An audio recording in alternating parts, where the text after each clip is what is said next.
নিজের মেয়েকে ধর্ষণ করে খুনের দায় বাবাকে ফাঁসির সাজা ঘোষণা আদালতে। বুধবার আসানসোলের বিশেষ পক্সো আদালতের বিচারক এই ফাঁসির নির্দেশ দিয়েছেন। এই ঘটনার 1 বছর 3 মাসের মধ্যেই এই সাজা ঘোষণা হয়। আদালত সূত্রে খবর, হীরাপুর থানার নরসিংবাদে হারহিম করা হত্যাকাণ্ড সামনে এসেছিল 2024 সালের 13ই মে সকালে। গৃহবধূর আর্তনাদে ঘুম ভাঙে পাড়া প্রতিবেশী। বিছানায় পড়ে 15 বছরের নাবালিকা, গলায় দাগ, নাক কান দিয়ে রক্ত বের হচ্ছে। মা মেয়েকে হাসপাতালে নিয়ে যেতে চাইলেও বাধা দিচ্ছে বাবা। এই অবস্থায় প্রতিবেশীরাই জোর করে মেয়েটিকে হাসপাতালে নিয়ে গেলে চিকিৎসক মৃত বলে ঘোষণা করে। মেয়ের মায়ের অভিযোগে গ্রেফতার হয় বাবা। ঘটনার তদন্ত যত এগিয়েছে, হত্যাকাণ্ডের বীভৎসতা সামনে এসেছে। ময়নাতদন্তে জানা গিয়েছে মেয়েটিকে খুন করার আগে ধর্ষণ করা হয়, তারপর দড়ি দিয়ে শ্বাসরোধ করে খুন করা হয়। পুলিশ একটি ডাস্টবিন থেকে খুনে ব্যবহৃত দড়িটি উদ্ধার করে।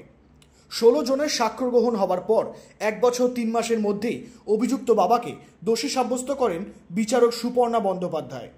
সোমবার আসানসোল আদালতে তাকে দোষী সাব্যস্ত করা হয়। বুধবার ফাঁসির নির্দেশ দিয়েছেন বিচারক। আসানসোল আদালতে এই প্রথম ফাঁসির সাজা ঘোষণা হলো।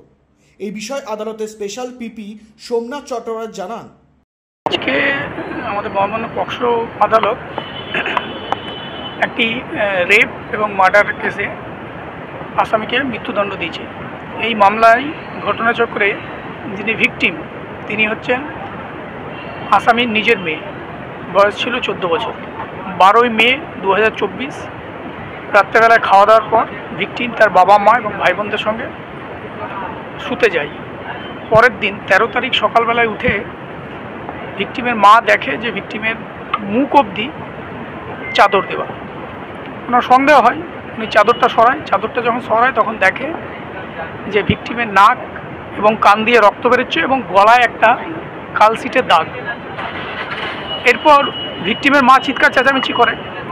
অদ্ভুতভাবে ভিকটিমের যিনি বাবা মানে অভিযুক্ত, তার কোনো আনইউজুয়াল রিয়াকশন ছিল না, বরঞ্চ সে ইনসিস্ট করতে থাকে মাকে যে পুলিশ ডেকে লাভ নেই, হসপিটালে নিয়ে গিয়ে লাভ নেই, নাহলে আমরা ফেঁসে যাব।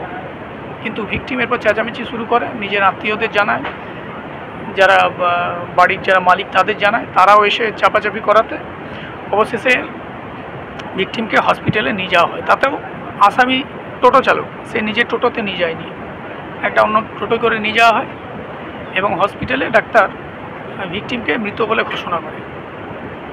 এরপর পোস্টমর্টমে যেটা পাওয়া যায় যে ভিকটিমকে শ্বাসরোধ করে খুন করা হয়েছে এবং খুন করার আগে তাকে রেপ করা হয়েছে।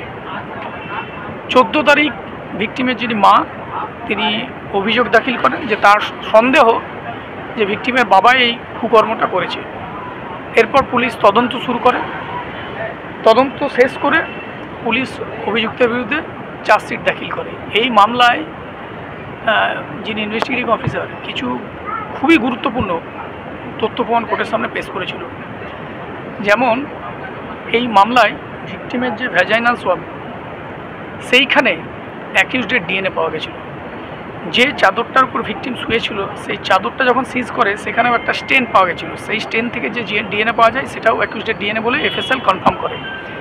এছাড়া রিমান্ডে থাকাকালীন অ্যাকিউজডের দেখানো মতো একটা দড়ি রিকভারি হয়, সেই দড়িটাও এফএসএলে পাঠানো হয়েছিল।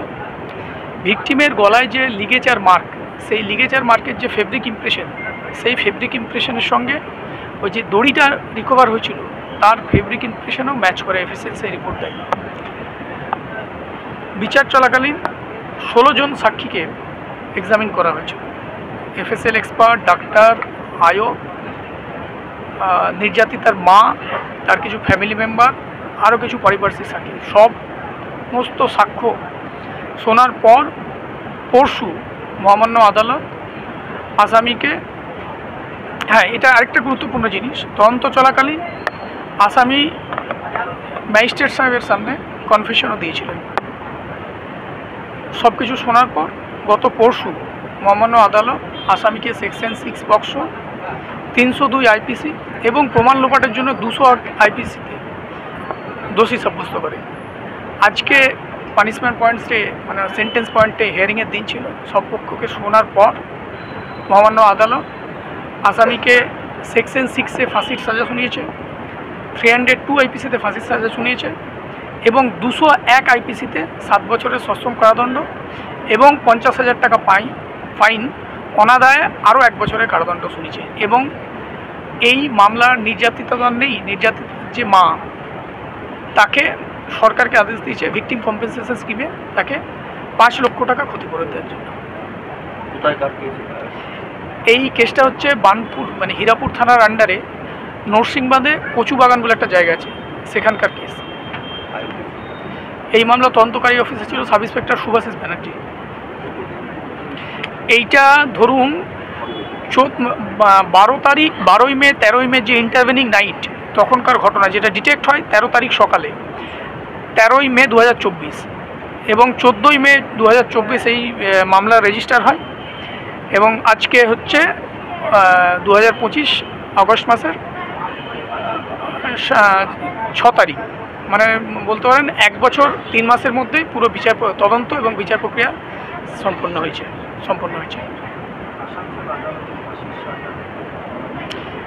দেখুন, আমার মনে হয় সিনিয়র আইনজীবীরা আরও ভালো বলতে পারবেন, তবে আমি যতদূর শুনেছি আসানসোল আদালতে এর আগে ফাঁসির উদাহরণ নেই, সম্ভবত এটাই প্রথম ফাঁসি